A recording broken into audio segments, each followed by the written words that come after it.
Welcome back to another edition of New York Got Game. The Knicks, they are red hot right now. 9 wins in their last 10 games. That includes a dominant blowout victory over the Celtics in Boston. But after a tough January stretch, we all saw that one 2-9, a trade deadline move. The big question is simple right now.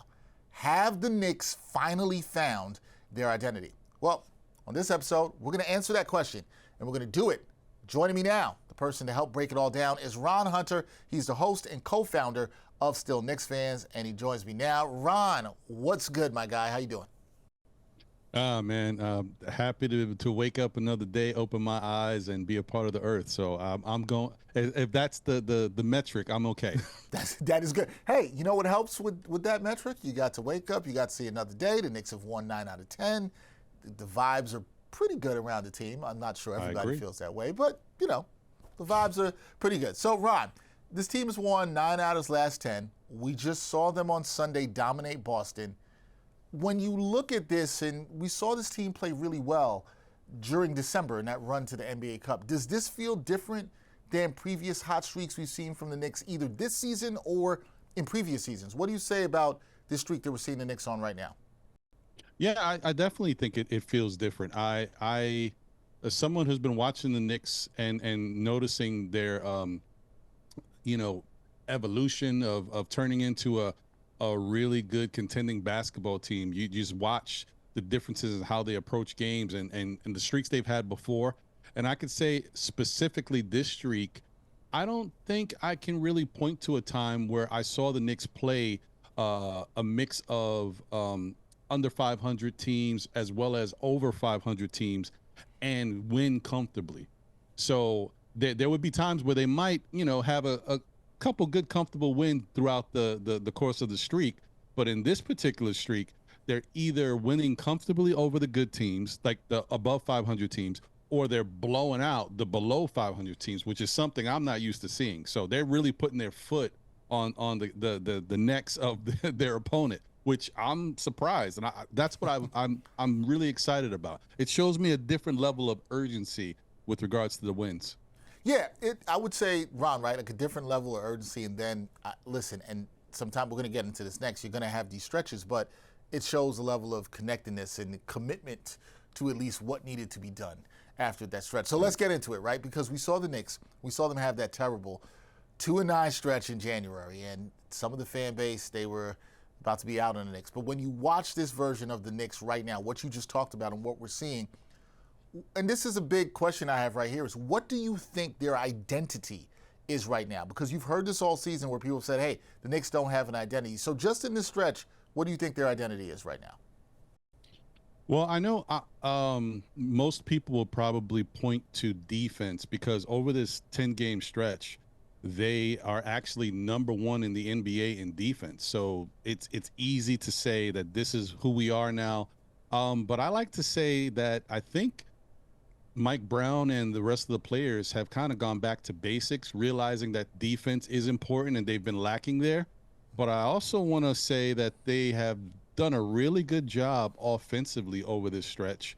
So I think it's the combination of both. I think their identity right now is being balanced. I mean, they're first in three-point shooting over the last 10 games. They're third overall all season in offensive rating. So I think the combination of that and how they played defensively over the last 10, I think the identity right now is balanced. So I like that. I like that for an identity balance, because I do think while the defense has been better, so much of the focus has been on that. You're right. They still have been very solid offensively. Even when they have mini droughts, you saw it in Boston. They had the stretch in the beginning of the third where they were not hitting three-pointers, but they still got back to what works for them offensively. So let's go to this. With the Knicks winning 9 out of their last 10, Ron, the one blemish, and some people are going to focus on the one blemish, was the loss in Detroit last Friday where, let's keep it real, they were blown out again by the Pistons. Are you concerned by the team's latest performance against Detroit, or do you think that this is a game where you can't take much from it because the Knicks, they didn't have Cat, they didn't have OG, and they didn't have Deuce McBride, who's going to be out for a while, which we will get to. But what do you take from that Pistons loss? Are you concerned about what you've seen from the Knicks against the Pistons this season?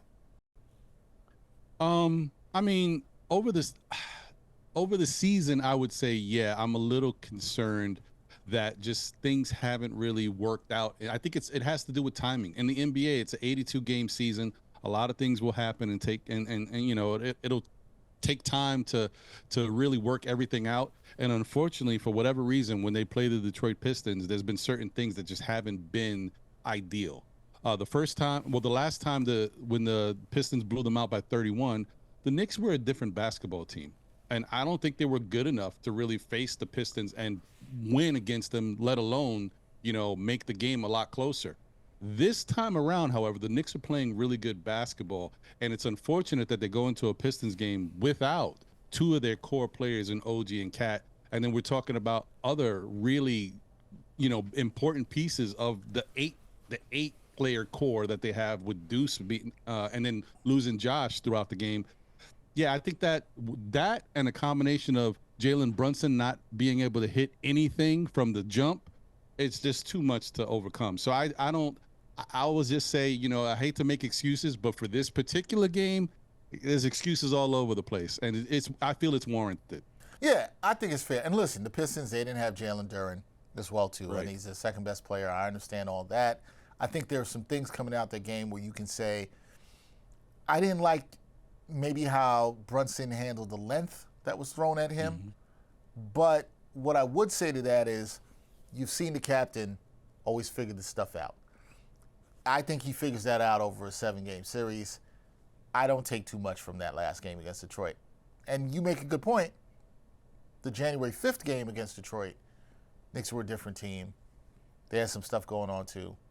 We'll see. I'd like to see both those teams play healthy. We'll see. We'll come back to the Pistons again a little bit later. And Dex, another thing I just want to add is the fact that you have to be honest with yourself as a fan and honest with what you see in your team.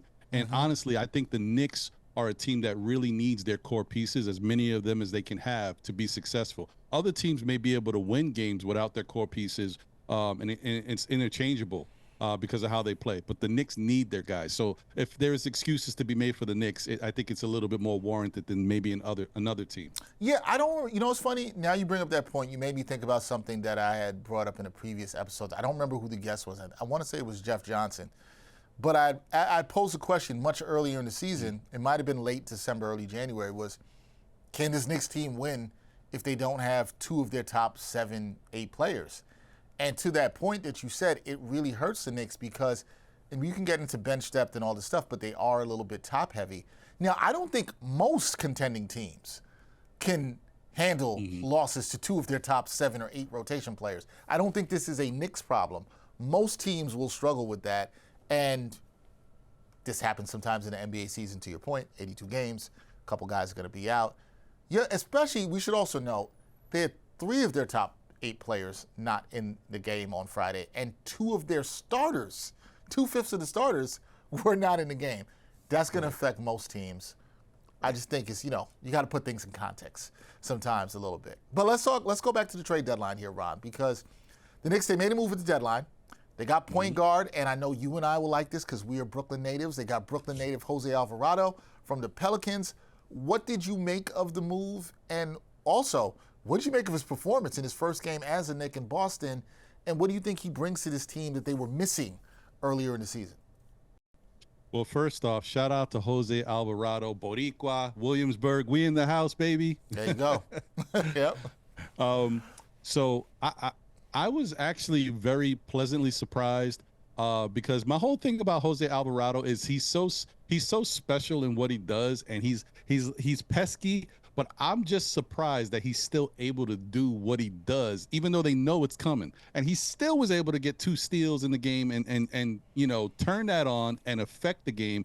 I definitely love the way he played. I like the fact that you could see he's learning. I mean, they showed when the game was starting, there was a little conversation. I guess he was mic'd up. There was a conversation between him and Brunson, and he was asking Brunson, hey, if I get the ball, where do you like me to pass it to you? And Brunson said, just you'll figure it out. You'll get it. You'll see. Because it's all about read and react.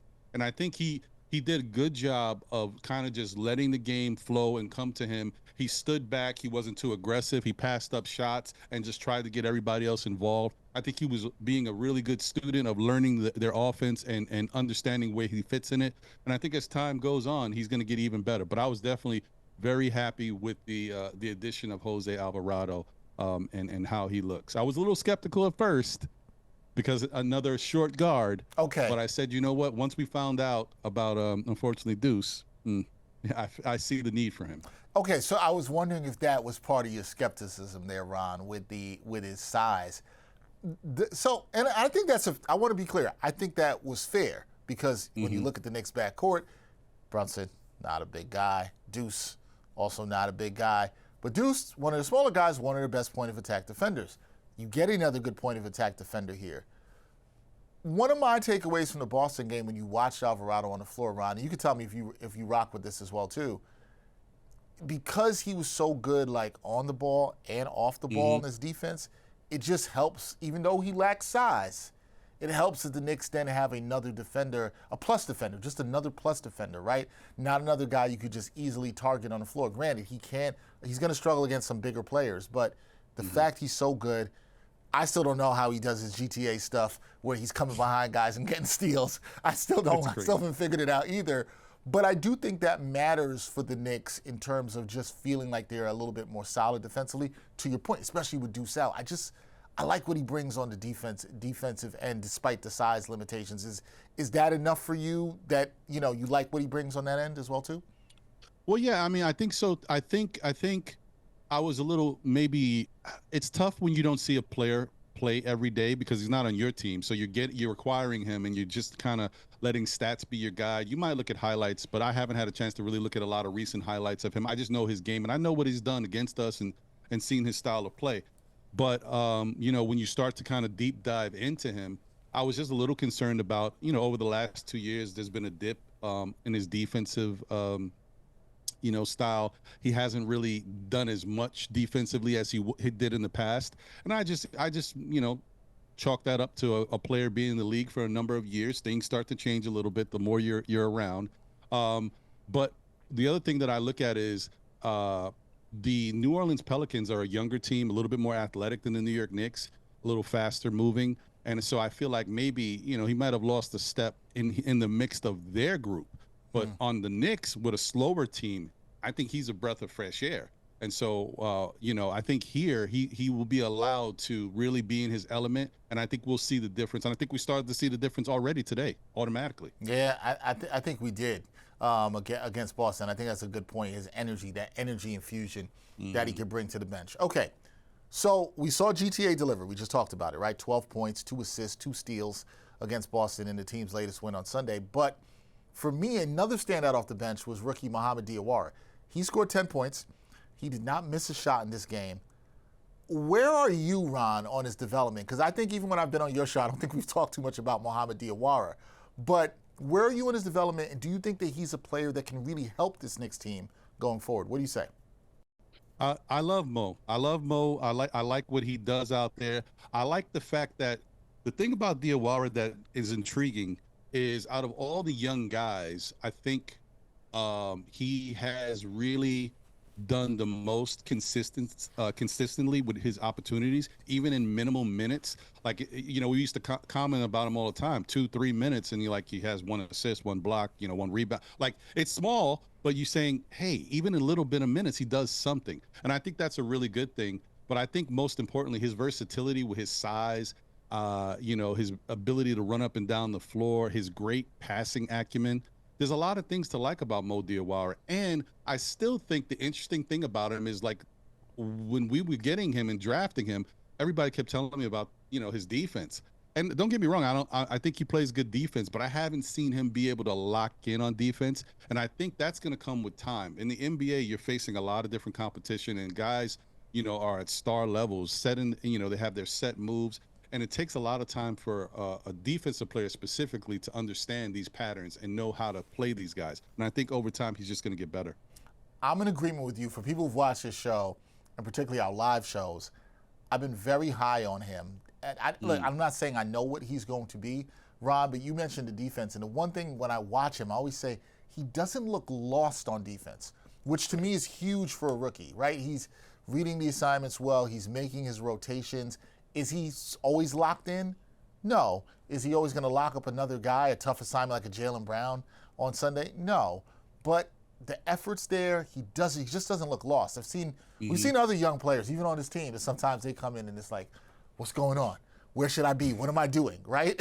You've seen this, and he doesn't look like that. And then you're also seeing the confidence with the shot start to come. And listen, confidence comes through opportunity. You're talking about the limited minutes.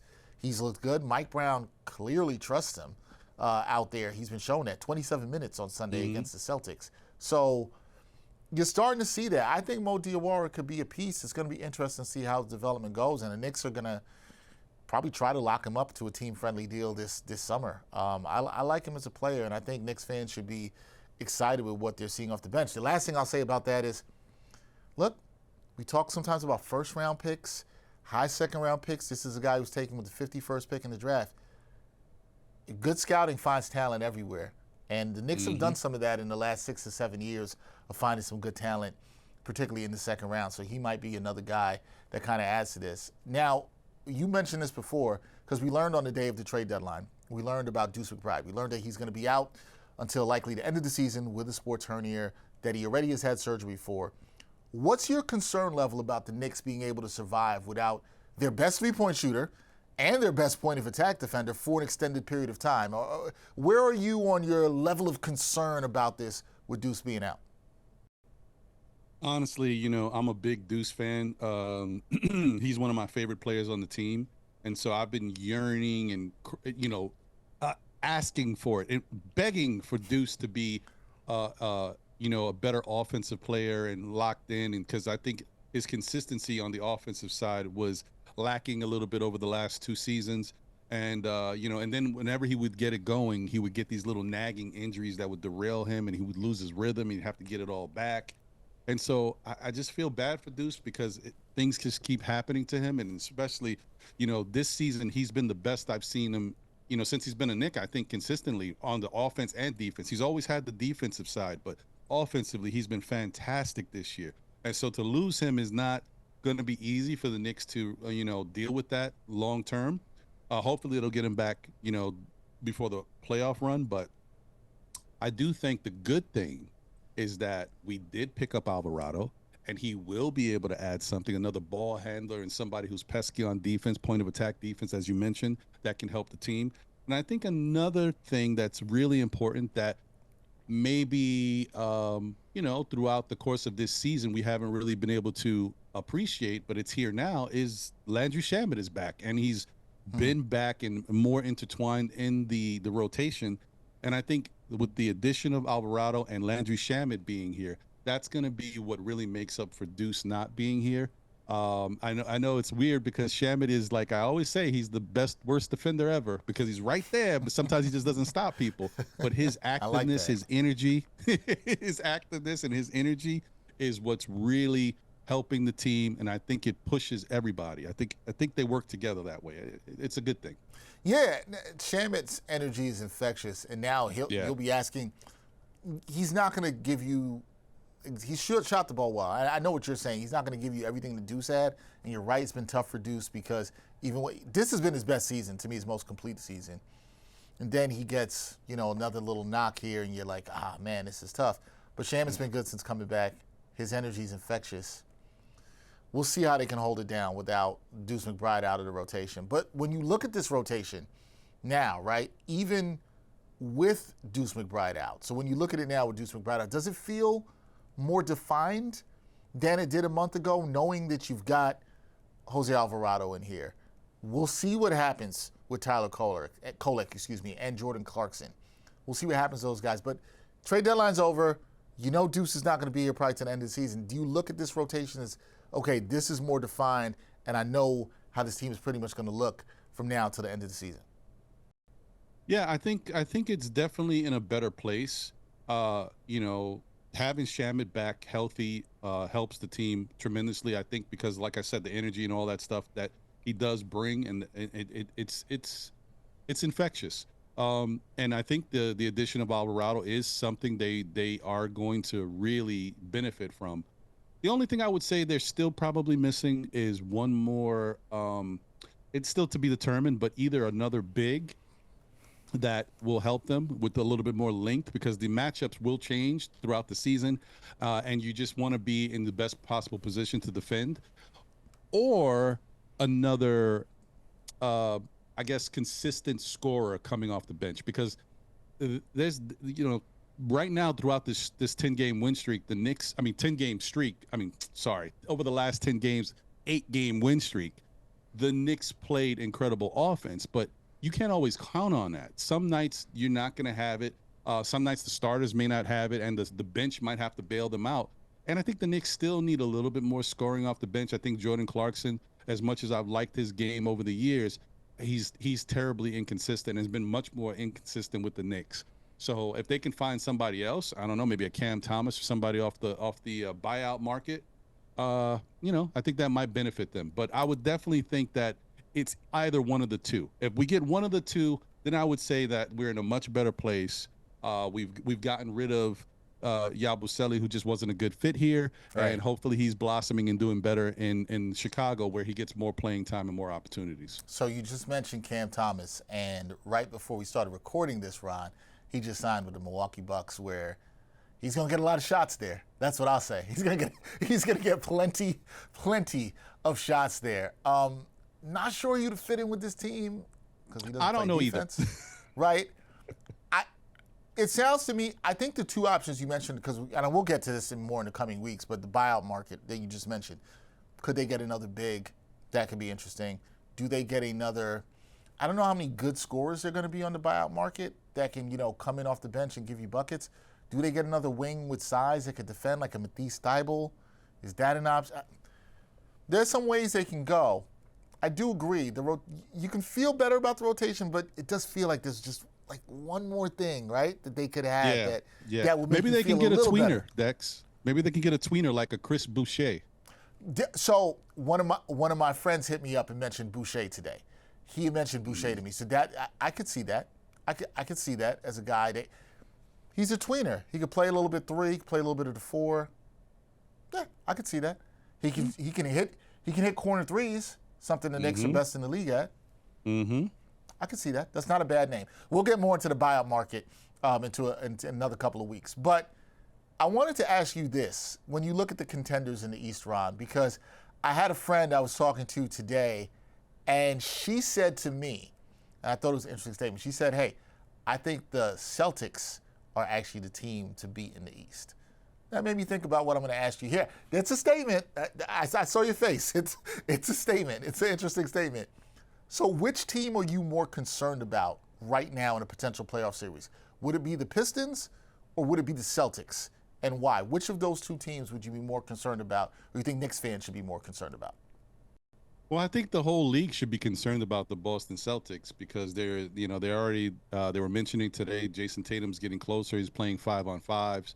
So and I do think that what Coach Mazzulla has done with Boston this year has put them in a position to be a much more well-rounded offensive team. I think they were too one-dimensional last year, especially when the Knicks were able to really put the spotlight on them and figure them out and beat them. So I think they're a little bit more well-rounded now as a basketball team. However, I do think that there is going to be a transition period if Tatum is able to come back and play.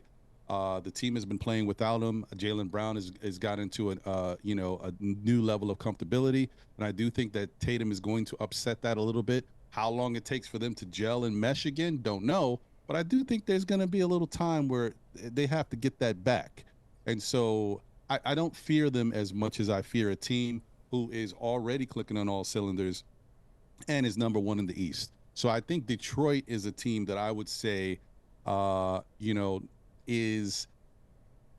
beat us twice by blowouts, 31 and 38. You can't not take them for granted. I think you definitely should be wary of them. And as fans, I think we all need to look at Detroit and respect them. I think I learned from my show yesterday, there was a lot of Detroit people in my chat, and even if someone joined the show, and I was like, "Wow, this is incredible." I don't know where this is coming from, but what I learned is Detroit is like, they got something to say. They feel like they've been overlooked.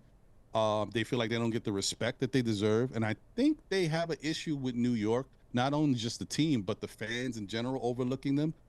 So there's a rivalry there brewing on their end, not really on the Knicks end, but they are using the Knicks as a motivation. So I definitely think we we need to be worried about Detroit. I saw it too. The other night we did a live watch party, and Detroit fans, they were up in the chat, man. They were up in the chat, and they were talking their talk, and they were puffing their chest out, and they should, to the Knicks fans, as they have blown them out twice. And I agree with you. I think there's this sense of, you're overlooking us, to the Knicks fans. The Knicks beat them last year. Obviously, they're salty because, Brunson hit the get shot in Game 6, and I would be salty about that too. But, Right. yeah, I agree with you. There needs to be a healthy respect. I will say that.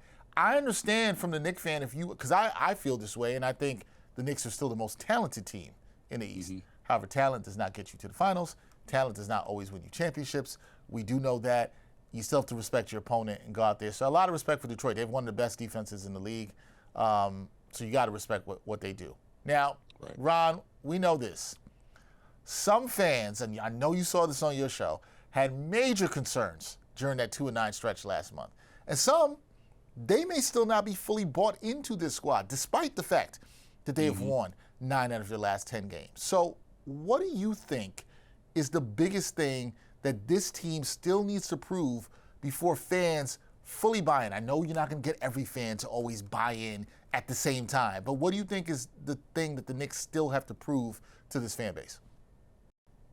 Well, I think they have to show that they can win consistently, but more importantly, they need to show that they can win, or at least be in the games to the point where they have a chance to win down the stretch against top level competition. The Knicks schedule has not been, I thought it was going to be looked at as brutal when I first saw it before the season started. But when you kind of go back and look at it, it hasn't been that crazy for the Knicks. And I think they've kind of avoided, so far, playing some of the top competition around the league, but those days are coming. And I think, today was a really good example, playing a Boston team who has been playing well. So there's no excuses to say Tatum's not there. They've been playing great without Tatum and learned how to play a better brand of basketball. And the Knicks won today handily. They did actually what we have seen Boston do to us in the past in the regular season multiple times. So it was really good to see that, even if we lost not a tough game, but a game against Detroit where we were shorthanded. But I say this is the beginning, right? There's going to be games against OKC. There's going to be another game against Detroit on Thursday. And there's going to be, games against Houston. So I think those type of games, if the Knicks show that they can either win the games or be right there at the end of the fourth quarter with a chance to win, that will open up a lot of Knicks fans' eyes and say, hey, last year those same teams blew you out. This year you're right there or you're beating them. Now we look at you differently. Yeah, and it'll be interesting. You mentioned it's after the All-Star break. They've got Detroit and at home, and then they have the Rockets at home. First two games to start right after the All-Star break, so that's going to be very interesting. Now, this week, the Knicks are going to play their final 2 games before the All-Star break. So home to the Pacers on Tuesday, then they battle the Sixers down I-95 in the city of brotherly love on Wednesday night. What are you keeping your eye on with the Bockers this week when you look at those 2 games before the All-Star break? Honestly, I just don't want to let down. I just want them to go out there and, take the games just like they would any other game. The Pacers are not really a team that they should be worried about. They should go out there and play their brand of basketball, but lock in defensively and continue to do what they've been doing offensively and get the victory. And as far as the 76ers go, I would say the same exact thing. I think, the 76ers are a team that I think is starting to rise up again. They've got a lot of talent over there, and people are starting to get excited again for what they have.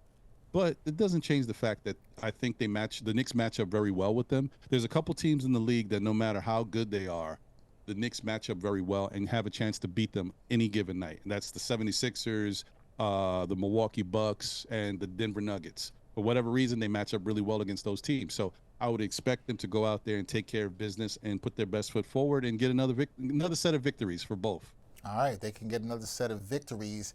That would be very interesting. That would make it 11 wins in the last 12 games heading into the All-Star break.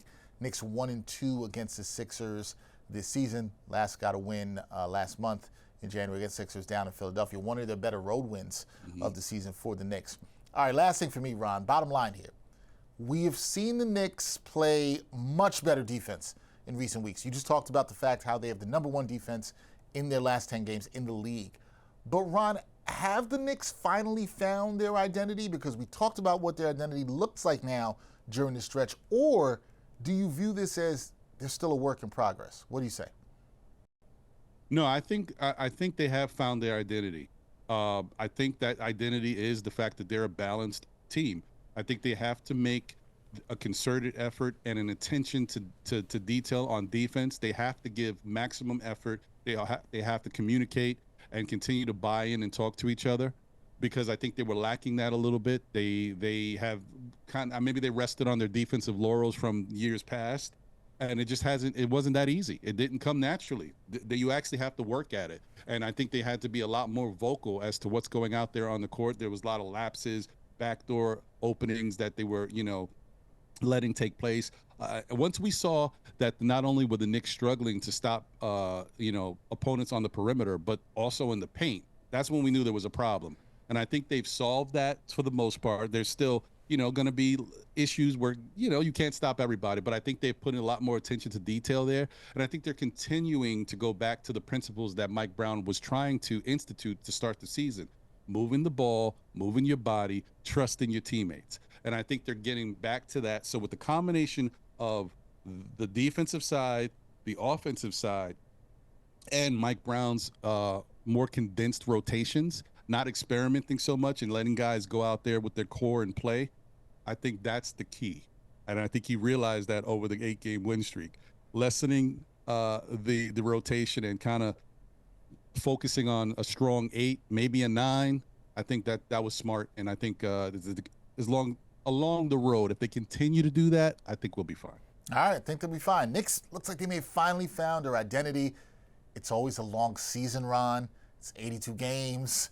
It is a marathon, not a sprint. This is why you can't go so crazy. And, right now the Knicks are playing good basketball. It'll be interesting to see if they can continue that good play into the All-Star break. That is my guy, Ron Hunter. Check him out. Still Knicks fans. They do a fantastic job with the Knicks content over there. Ron, I know you've been enjoying this team through the All-Star break. We will see how they do. As always, I appreciate you joining me on another edition of New York Got Game. Thank you, my friend. Thank you, Dex. Appreciate you having me. No, appreciate you, man. And we'll catch everybody later this week. A lot more content coming up. We'll have another watch party for the Sixers game. So a lot of good stuff going on this week. And enjoy this edition of New York Got Game. Enjoy the week. And we will talk to you later on another edition of New York Got Game. And thanks for watching New York Got Game. Boom shakalaka.